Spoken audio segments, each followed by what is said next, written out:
Bonjour Jean-Christophe Chastan. Bonjour Baudouin. On s'était quitté il y a quelques semaines, on était dans la Drôme, on était sur l'opération Les Chasseurs ont du cœur où vous aviez donné du gibier pour les personnes démunies. Et ici, nous sommes au salon de l'agriculture et nous sommes sur le stand Agri Demain. Et vous allez nous expliquer justement un petit peu l'opération d'aujourd'hui. Voilà. Tout à fait. Déjà, merci de vous être déplacé une fois de plus sur cette belle opération qui est menée par Interprochasse. Donc, l'objectif est d'assurer la promotion et le développement de l'utilisation et la consommation de la venaison de gibier. Donc, nous avons un partenariat avec Eurotoc. Nous sommes membres du groupe Eurotoc. Et à l'occasion du salon de l'agriculture, l'objectif est d'aller à la rencontre du public pour faire mieux connaître la viande du gibier et faire en sorte que ça soit aimé et apprécié par un maximum de personnes en France. Bonjour Michel Roth. Bonjour. Merci de nous accueillir ici. Nous sommes au salon de l'agriculture. Michel Roth, vous êtes un chef de renommée, on vous connaît en Moselle. Les chasseurs, j'imagine, viennent de temps en temps chez vous pour déguster du gibier. Vous êtes ici au salon de l'agriculture, vous allez faire déguster du chevreuil ici, là. Oui, comment ça va se dérouler? Expliquez-nous. Oui, je suis très heureux d'être au salon, de se retrouver tous ensemble. Il y a beaucoup de bonne humeur et de partage ici sur le salon. Et c'est pour ça qu'aussi on profite d'être aujourd'hui sur le salon avec Eurotoc et Agri Demain pour aussi mettre en valeur le gibier. Et aujourd'hui, j'ai eu envie de faire un filet de chevreuil que je vais faire poêler avec une sauce aigre-doux où on va retrouver un peu des saveurs de miel, d'épices, légèrement vinaigrées, servi avec des poires caramélisées, quelques agrumes et un peu de forêt aussi avec des champignons. Voilà. Et allez, pour finir, une petite purée de butternut moutardée. Ah, c'est pas mal ça. Pour vous, c'est un moyen intéressant de réussir à toucher le grand public sur le gibier où par moment les personnes ont un peu une image déviée. Alors c'est vrai que ça fait beaucoup d'années que je travaille dans la cuisine et je me rends compte que le gibier c'est aussi une tradition, c'est une culture. Il y a des régions par exemple en Alsace ou d'autres régions bien sûr où on est plus dans la tradition et donc le gibier c'est normal, on en mange quand c'est la période de la chasse alors que dans d'autres régions c'est moins connu parce qu'il n'y a pas cette tradition donc il faut c'est un peu nous les chefs qui devons faire en sorte d'en parler, d'expliquer ce que c'est le gibier et comment le préparer et donner envie à déguster le gibier aux personnes en le faisant justement avec des mariages savoureux, un peu on amène les gens à la dégustation, à connaître le gibier en n'étant pas forcément dans le côté trop brut, pas trop faisandé et ensuite au fur et à mesure, même les enfants, on le voit, quand je disais on met des poires, on met un peu de sucre, on met un peu de miel, et les gens, en fait on se rend compte que les gens ils apprécient quoi. Une fois qu'ils ont goûté, qu'ils ont pris cette notion de dire voilà, pourquoi pas. Vous pensez que ça c'est un des moyens ludiques justement pour toucher le grand public, c'est de trouver des recettes un peu innovantes, où vous allez faire des mariages justement un peu innovants, où on n'est pas habitué, où on s'écarte vraiment de la notion de gibier avec ces gros plats en sauce de nos grands-parents? C'est vrai qu'il y a des habitudes qui ont changé, alors le gibier doit rester gibier, comme j'ai dit avant, il faut que ça ait du goût, mais c'est vrai qu'on fait peut-être moins faisandé, donc moins fort en goût, en marine peut-être moins ou plus, et c'est surtout avec ce qu'on agrémente qui est important. C'est comme on peut même s'amuser à faire des amuse-bouches avec du gibier par exemple, en faisant des petites choses rigolotes, en utilisant des produits comme les pâtes, des choses complètement naturelles. Et là, les gens vont déguster et ils sont surpris. Mais ouais, mon petit doigt me dit que vous allez travailler cette année sur un livre de recettes avec Interprochasse. Exactement, je voulais en venir. Donc Interprochasse qui est formidable parce qu'ils sont eux aussi travaillent énormément sur la communication du gibier tout au long de l'année. Et donc ils vont faire cette année un livret, ils en ont déjà fait d'autres, mais justement porté sur l'amuse-bouche, sur ce qu'on peut grignoter avant le repas. Et c'est là qu'on voit qu'en réfléchissant, on peut avoir plein d'idées et c'est vrai que ce soit froid, chaud et donc avec différents gibiers. Je veux dire, c'est pas là j'ai parlé du chevreuil, mais on peut envisager tous les gibiers qu'on a chez nous, quoi. Vous, en tant que chef, vous pensez qu'il y a d'autres actions que les chefs ou les personnes qui travaillent dans le secteur de l'achat devraient faire pour encore plus promouvoir la viande de gibier? Je pense que c'est comme tout, il faut en parler, j'ai failli dire dans les écoles, il faut en parler dans les régions, il faut dans des événements comme celui-ci qui est un événement majeur, mais il y en a d'autres, des petits partout sur les marchés. Je crois que c'est aussi le faire savoir, le faire connaître, le faire goûter bien sûr. Je crois que c'est vraiment un travail pas de longue haleine, mais qui doit être pris à la base. Et bien sûr, avec des actions peut-être plus participer à des événements, bien sûr, mais je crois que c'est vraiment comme ça. Mais moi, je le vois plutôt, voilà, je suis cuisinier, moi je le vois toujours à travers les plats. J'ai souvent travaillé, cuisiné du gibier, et je me rends compte que dès qu'on, même si des fois les gens ne savent pas, on leur fait dégustation, c'est la découverte, bah, ils sont surpris. Ils se disent ah oui, c'est du sanglier, ah oui, c'est du chevreuil, c'est du cerf. Et donc, j'ai rarement vu des gens qui me disent que c'est pas bon. Alors, bien sûr, alors ça s'apprend, ça se déguste, mais encore une fois, hein, c'est comme tout, c'est un travail de longue haleine, mais il faut en vouloir, faut faire goûter. Il y a également le fait de transmettre. Là, vous avez une équipe. Les odeurs aussi, quand on est là, on sent. Là, ce matin, j'ai fait ma petite sauce avec les parures de gibier. Et il y a plusieurs personnes qui m'ont dit ça sent. Alors, il y a 2-3 qui m'ont dit ça sent un peu de gibier. Et d'autres ont dit, ils n'ont pas dit ça sent fort. Ils ont dit ça sent un peu quelque chose qu'on ne connaît pas trop, mais on le sent quand même bien. Donc oui, et là on explique, on leur fait goûter.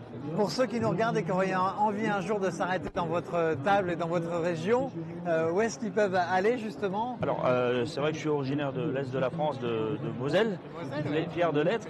Donc la chasse je connais, j'ai appris avec et quand j'étais en apprentissage, donc vous voyez. Mais bon, j'ai un restaurant à la gare de Metz, plus belle gare de France, au terroir de Lorraine, où je fais régulièrement des civets, des ragoûts, des morceaux de viande poêlée, grillée. Ce qui est formidable avec le gibier, c'est qu'on peut en faire une multitude de recettes. Des tourtes, des pâtés, oui. Et donc voilà, donc on peut retrouver mes plats là-bas et partout où je vais, je prêche la bonne parole quand c'est la saison du gibier.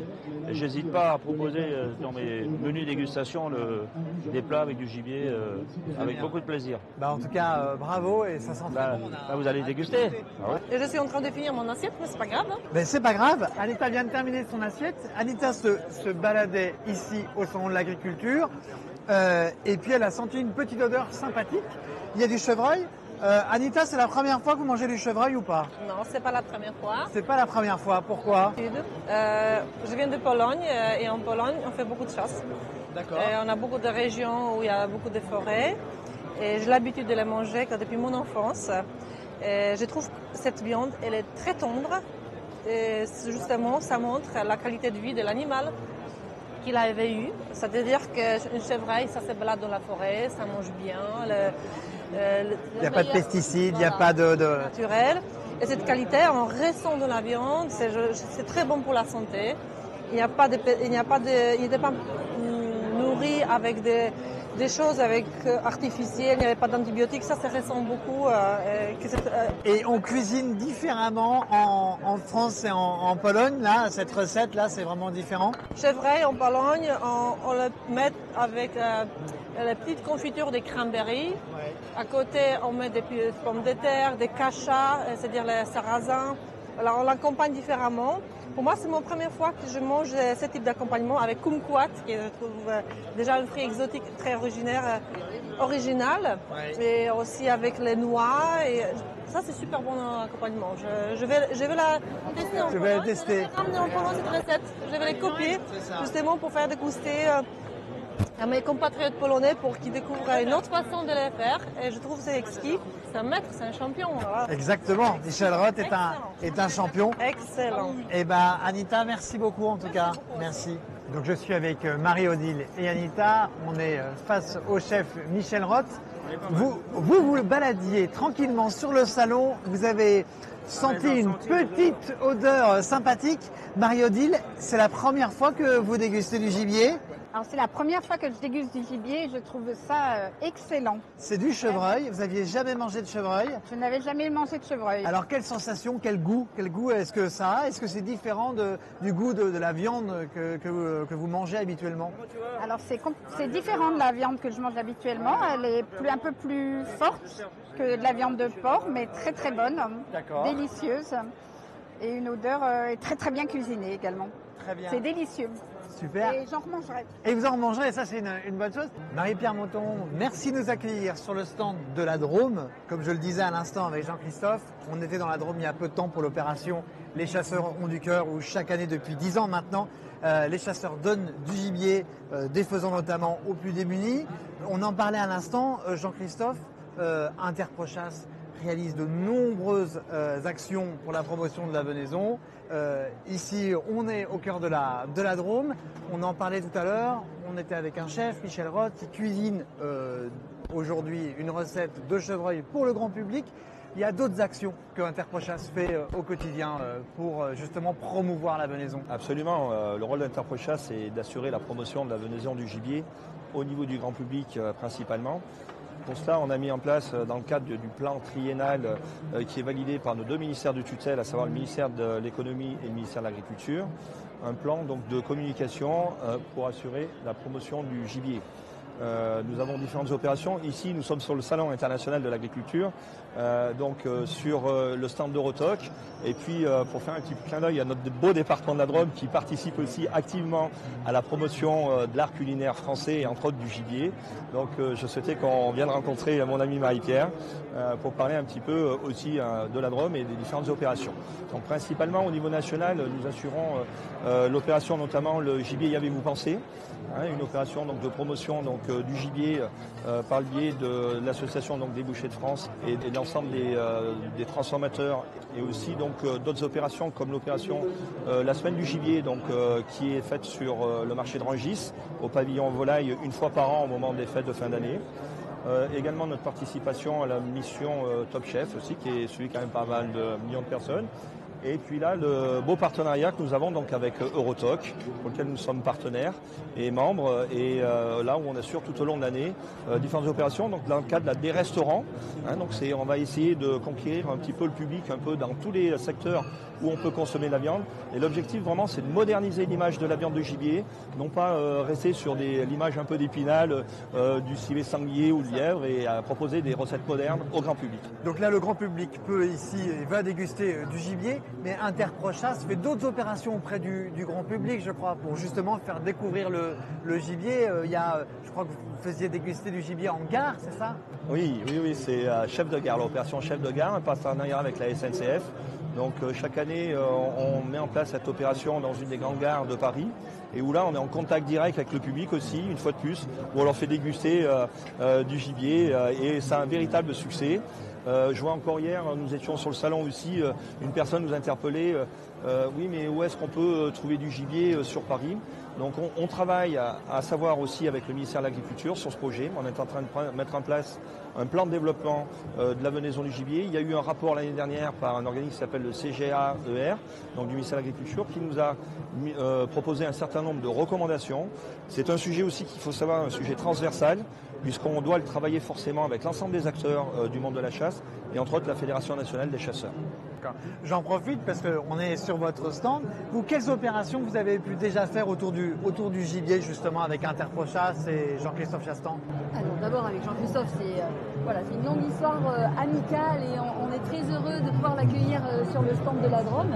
Il y a des traditions séculaires qui s'appellent la chasse aussi et sur lesquelles Interprochasse valorise tout le travail qui est fait non seulement sur l'entretien de nos espaces forestiers, mais aussi sur le côté gustatif de la chasse. Et c'est un vrai plaisir de le faire. Et nous avons, nous, département, une compétence qui s'appelle la compétence du social.